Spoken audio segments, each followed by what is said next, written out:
Bonjour.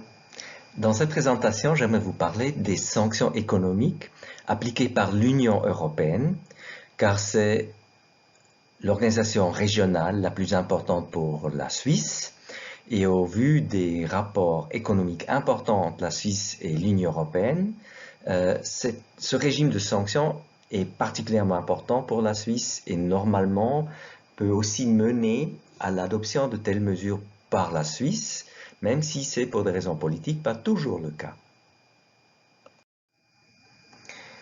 C'est en 1998, donc relativement tard pour la Suisse, qu'elle a pour la première fois participé à des sanctions économiques décidées en dehors de l'ONU. À raison de sa politique de neutralité, elle avait normalement soutenu dans un premier temps qu'elle ne participait pas du tout, et puis à partir des années 1990, qu'elle participait qu'à des mesures onusiennes, mais en l'occurrence des mesures prises par l'Union européenne à l'encontre de la République fédérale de Yougoslavie, la Suisse a tout de même participé aussi en prenant ses propres mesures parallèles. La participation de la Suisse à des mesures non militaires est déclarée comme conforme au principe de la politique de neutralité présenté dans le rapport du Conseil fédéral sur la neutralité du 29 novembre 1993. Et le Conseil fédéral dit, ça c'est le langage officiel de son site, qu'elle a fait preuve de son efficacité et de son utilité. Pour ces mesures régionales, il se pose bien sûr la question du droit de la neutralité, mais ici il faut dire que le champ d'applicabilité, le champ d'application pour le droit de la neutralité classique est essentiellement codifié dans des conventions de 1907 et à l'époque beaucoup plus important qu'aujourd'hui, n'est pas incompatible avec des sanctions économiques qui normalement ne sont pas pris pour l'un ou l'autre d'un participant à un conflit international, mais pour des raisons bien plus ciblées, certains comportements de certains États ou de certaines personnes, comme nous avons vu, qui sont considérés comme étant ceux qui contrôlent ce type de mesures étatiques. Participer à des sanctions est largement approuvé sur le plan international et la Suisse considère que ça sert ses intérêts de politique extérieure et la politique de neutralité est un élément dans la politique extérieure de la Suisse, mais pas le seul. La Suisse dit qu'elle, dans ces cas, elle met en avant le respect du droit international public et des valeurs humanitaires, les raisons qui sont normalement invoquées pour la prise de telles sanctions. Le Conseil fédéral dit qu'il tient compte d'autres éléments avant de décider des sanctions, à savoir la solidarité avec la communauté internationale, un principe que nous avons aussi vu dans le domaine du droit international économique, et la nécessité de s'opposer aux violations du droit. Il faut dire que, par exemple, la représentante de la Suisse au Conseil de sécurité, c'est-à-dire la mission de la Suisse aux Nations Unies à New York, vient de dire encore en 2021 que la Suisse n'est pas neutre quand il s'agit de violation du droit international, ce qui bien sûr est souvent une question d'appréciation, mais dans des cas où la violation est évidente, où notamment les valeurs humanitaires, la protection des droits de l'homme, des droits humains, ou des souffrances des populations locales sont au centre d'un débat. La Suisse, normalement, invoque ces raisons pour ne pas être neutre envers ce type de violation du droit international. Des exemples pour des mesures régionales que la Suisse a prises. Par exemple, en 2006, la Suisse a pris des mesures envers l'Ouzbékistan et adopté une telle ordonnance. Dans ce cas, il y avait des allégations des violations des droits humains dans ce pays et l'Union européenne avait pris de telles mesures en 2005 et avec un petit retard, vous voyez ici, la Suisse a adopté des mesures correspondantes. C'est le cas classique. Et nous connaissons déjà le type de de mesures. Alors ici, il y avait par exemple, aussi dans ces mesures régionales prises par l'Union européenne, des interdictions de voyage, et on avait par exemple pris le ministre de l'Intérieur, Zakirian Almatov, qui figurait sur cette liste. Et vous voyez ici le genre de détail qui est donné pour que les autorités puissent bien identifier les personnes ciblées.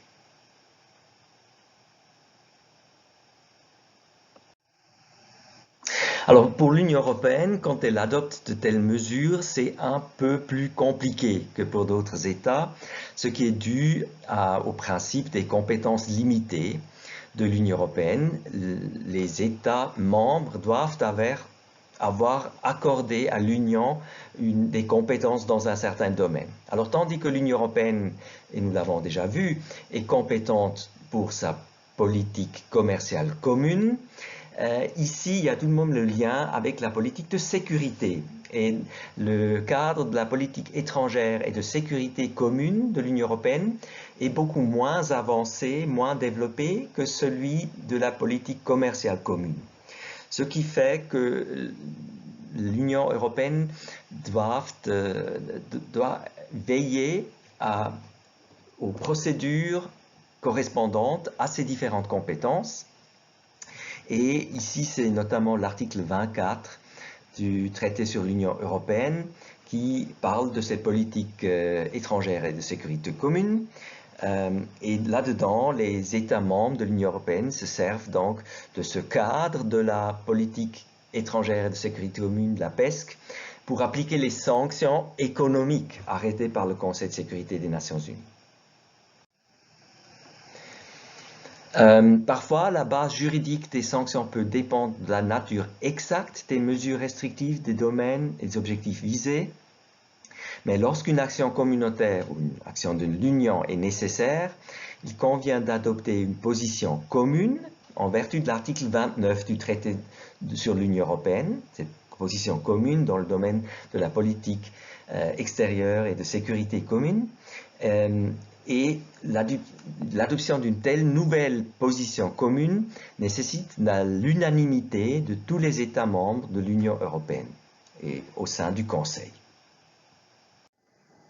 Cette situation compliquée mène à ce que si la position commune prévoit de limiter ou d'interrompre les relations économiques avec un pays tiers, en imposant par exemple des sections économiques et financières comme nous les avons vues, la mise en œuvre au niveau de l'Union européenne est régie par l'article 215 et en cas de restriction financière par l'article 75 du traité sur le fonctionnement de l'Union européenne. Là, vous avez des dispositions spécifiques pour ces situations. Dans ces cas, la Commission est invitée à soumettre une proposition, c'est normalement le cas, pour un règlement, comme dans le domaine de la politique commerciale, du Conseil, ce que ce dernier peut adopter à la majorité qualifiée. Donc, vous avez la prise de position commune à l'unanimité et ici la mise en œuvre par majorité qualifiée. Donc on voit aussi ce mélange entre compétences commerciales et compétences PESC. Lorsque les mesures restrictives visent des personnes, des groupes et des entités qui ne sont pas directement liés au régime d'un pays tiers, les articles 75, 215 et 352 s'appliquent. Dans ce cas, l'adoption du règlement par le Conseil requiert l'unanimité et la consultation préalable du Parlement européen. Donc on voit encore une autre base légale. Un exemple pour un tel règlement de 2001, du 27 décembre 2001, concernant l'adoption de mesures restrictives spécifiques à l'encontre de certaines personnes et entités dans le cadre de la lutte contre le terrorisme. Un domaine particulièrement important qui était aussi nouveau à l'époque pour l'Union européenne et où elle a réussi à utiliser les compétences et les procédures que nous venons de voir pour aboutir à ce règlement.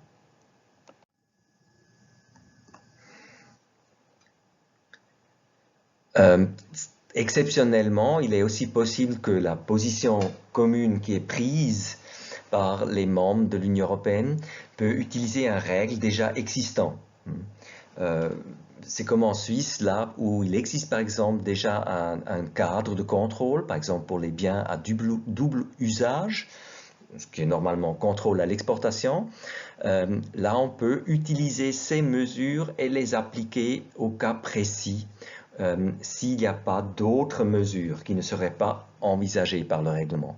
Donc, une telle adaptation d'un règlement existant est aussi possible.